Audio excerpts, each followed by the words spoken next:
Tom Conan, après Radical en 2020 et Pollution en 2022, tous deux publiés par Albin Michel, vous proposez votre troisième roman, Capital Rose. Capital Rose qui nous raconte l'histoire de Paul. Paul travaille dans un Franprix dont il est renvoyé pour une histoire de vol dont il est accusé à tort et il est confronté à la grande précarité. Vous brossez un portrait de la génération Z sans concession, difficulté à financer des études puis à décrocher un emploi, difficulté à obtenir puis à conserver un toit, difficulté à trouver l'amour et à l'entretenir. Est-ce que c'est si grave que ça ? Oui, je pense qu'on est dans une situation assez inédite, où en fait l'ensemble des types de précarité aujourd'hui frappent des mêmes personnes au même moment, comme vous l'avez effectivement rappelé, pour le logement, l'insertion professionnelle, le salaire qui est rarement à la hauteur des coûts auxquels il faut faire face. Et j'ai voulu parler en fait de cette génération.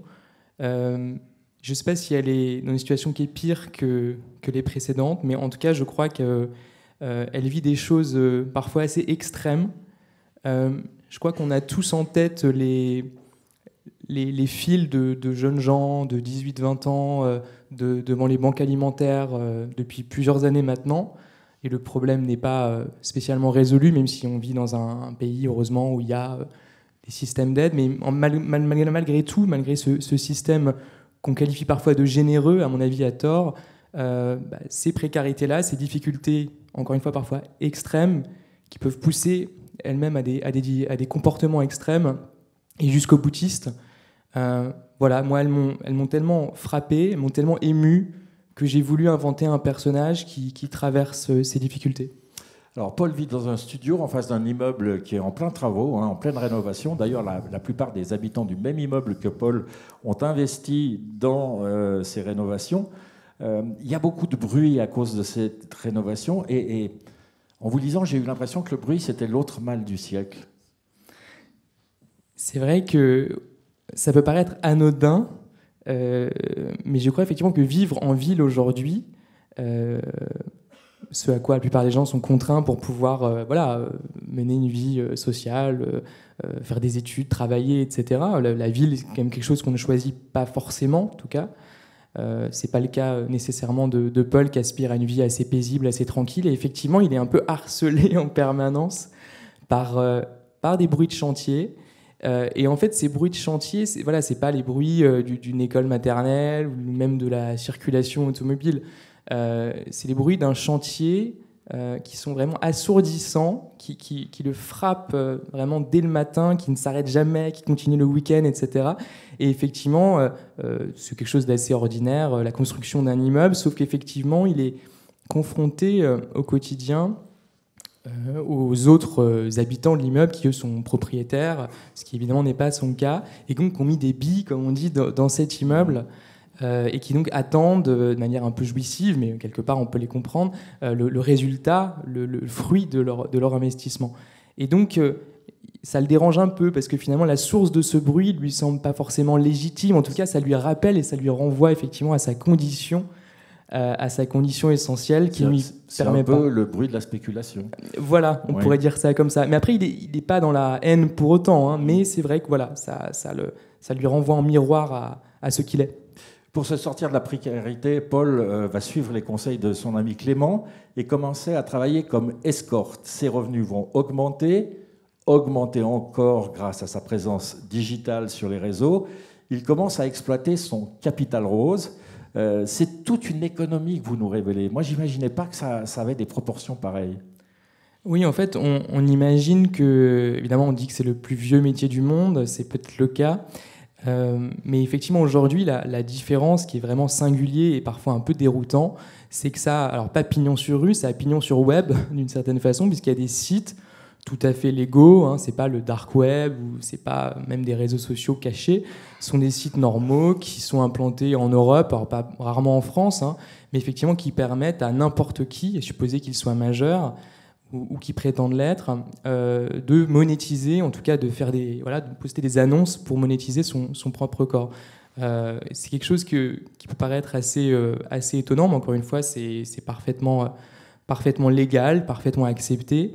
Et en fait, il y a différentes sortes de plateformes. D'ailleurs, les plateformes à l'ancienne, si j'ose dire, c'est juste des sites où effectivement les gens postent des annonces pour proposer des services sexuels tarifés. Mais il y a ensuite des nouveaux sites qui sont arrivés depuis l'arrivée des startups, parce qu'on vit dans la Startup Nation, il paraît.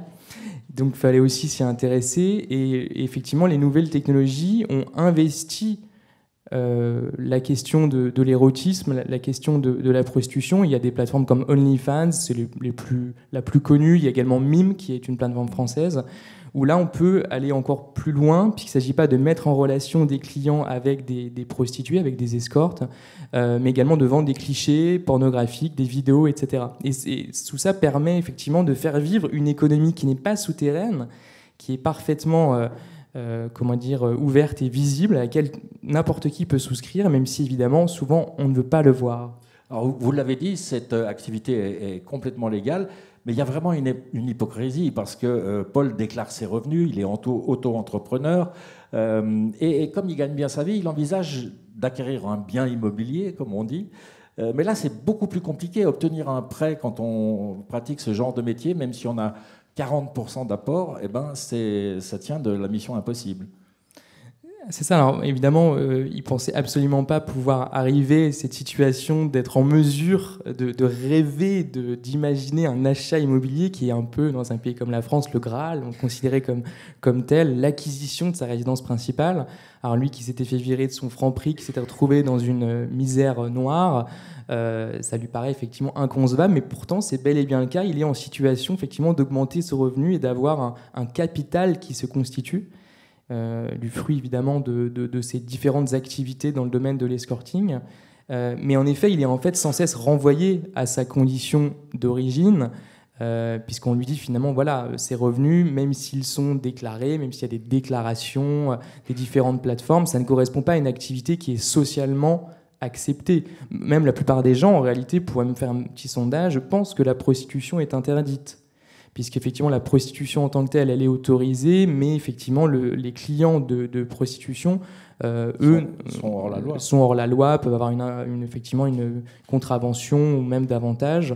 Il y a effectivement toutes les personnes qui peuvent être sanctionnées pour proxénétisme, pour le fait de tenir un lieu de prostitution, etc. Donc il y a évidemment tout un arsenal pénal, d'ailleurs que je trouve parfaitement justifié par ailleurs, mais qui effectivement crée cette grande hypocrisie et qui justement pousse les personnes qui sont travailleurs du sexe ou travailleuses du sexe dans une situation extrêmement inconfortable et indigne, puisqu'elles ne sont pas en mesure, ces personnes, de pouvoir, comme tout un chacun, utiliser le fruit de leur travail pour faire une acquisition, par exemple, ou vivre décemment. J'ai le sentiment que le maître mot de votre roman, c'est la dignité.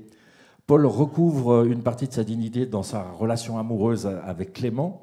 Il perd sa dignité lorsqu'on lui refuse son prêt pour l'achat de son bien immobilier. Cette notion de dignité, elle vous préoccupe d'une certaine manière? Oui, je pense que c'est une sorte de quête, parce que contrairement à ce qu'on pourrait croire, la quête de ces jeunes gens d'aujourd'hui, y compris ceux qui sont confrontés et qui sont acculés à la pauvreté, à la précarité, qui doivent se lancer comme travailleurs du sexe, que c'est rarement un choix, il faut quand même le rappeler. C'est quand même un élément qu'il faut avoir en tête. Mais en effet, c'est une quête de dignité qui dépasse la question de l'argent. Il y a évidemment la survie, bien entendu, la survie matérielle, avoir un toit, se nourrir, les besoins primaires, comme on le dit parfois. Mais il y a tout le reste. Il faut être accepté dans un groupe, il faut pouvoir s'insérer dans des milieux, être reconnu. La reconnaissance de l'autre et des autres, c'est quelque chose d'assez fondamental et qui va évidemment manquer dans le cas de Paul, qui est encore une fois sans cesse renvoyé à sa situation qui n'est pas avouable. Alors heureusement, il y a une très belle solidarité qui se crée avec les autres personnes qui sont aussi des travailleurs du sexe, homosexuels en l'occurrence. Donc il y a comme ça des liens charnels, des liens d'affection. Il y a des jalousies aussi. Hein. En effet, oui, parce que c'est pas un milieu évidemment qui est. Il y a de la concurrence. Il y a beaucoup de concurrence et effectivement les plateformes, la Startup Nation à laquelle je faisais référence, a exacerbé de manière considérable cet état d'esprit-là, puisque effectivement auparavant, il pouvait y avoir des travailleurs du sexe qui travaillaient et qui avaient leur clientèle. Aujourd'hui, ces personnes sont propulsées sur le web, sur Twitter essentiellement, qui est l'une des seules plateformes traditionnelles qui acceptent les contenus à caractère sexuel, qui sont visibles par tout un chacun. Et donc, effectivement, toute la journée, ces personnes sont créateurs de contenu, comme on le dit pudiquement, et donc doivent publier sans cesse des clichés d'eux pour pouvoir attirer de nouveaux clients ou tout simplement garder les personnes qu'elles ont déjà comme clients. Paradoxalement, Paul gagne beaucoup d'argent, mais il est dans une démarche anticapitaliste qui va se développer dans une reconversion dont on ne dira rien maintenant, parce qu'il faut que les gens lisent le roman. Il y a eu un vrai point de bascule à la fin. Mais cette notion d'anticapitalisme, elle est très importante, contrairement à ce qu'on pourrait croire. Oui, c'est-à-dire qu'au début, Paul, c'est quelqu'un qui aspire à une vie paisible. Il travaille dans un Franprix, il n'a pas des grandes aspirations, il veut surtout se mettre à l'écart du bruit du monde, à l'écart d'une certaine violence économique. Donc voilà, il a un CDI, il a un petit boulot, un petit salaire, mais ça lui suffit. Et comme vous l'avez rappelé, effectivement, il est accusé à tort et il se retrouve au chômage. Et c'est ça qui va le pousser ensuite à utiliser son capital rose, finalement le dernier rempart avant la pauvreté la plus totale, si j'ose dire. Donc, en effet, j'ai perdu un peu le fil, pardon, de ce que vous me disiez, la question. La notion anticapitaliste. Oui, pardon. Et donc, finalement, lui, il vient de là. C'est quelqu'un qui n'a jamais voulu faire fructifier quoi que ce soit. Il a été acculé et propulsé, encore une fois, dans l'univers des travailleurs du sexe, malgré lui, pour survivre. Et ensuite, ce faisant, il se rend compte de quelque chose, c'est que lui-même devient un petit patron finalement, un petit commerçant, parce que c'est concrètement ce que sont ces personnes-là. Et il se dit finalement, pourquoi ne pas en profiter ? Finalement, c'est peut-être l'opportunité de sa vie, puisque c'est quelqu'un qui n'a pas fait d'études longues, c'est quelqu'un qui n'a pas un habitus, comme on pourrait le dire, spécialement développé. Et donc il se dit c'est l'opportunité, c'est le moment ou jamais, surtout qu'il est encore jeune, mais il sait que évidemment son corps ne va plus lui permettre forcément d'avoir autant de clients et d'abonnés sur ces différentes plateformes. Donc effectivement il utilise autant qu'il le peut ce capital rose, mais fondamentalement il est très critique. Il se rend bien compte qu'il aurait préféré évidemment une autre vie. Il est vraiment acculé littéralement. Il faut même préciser qu'il y a quelque chose d'assez difficile pour lui. Il y a une forme même de conversion dans sa sexualité puisqu'il est hétérosexuel. Mais il se rend compte que le marché est un peu plus fluide, plus facile à intégrer lorsqu'on est homosexuel, enfin lorsqu'on propose des services à d'autres hommes en étant soi-même un homme. Mais donc il va se plier aux différentes exigences très concrètement. Donc c'est quelque chose de très difficile pour lui à vivre au début.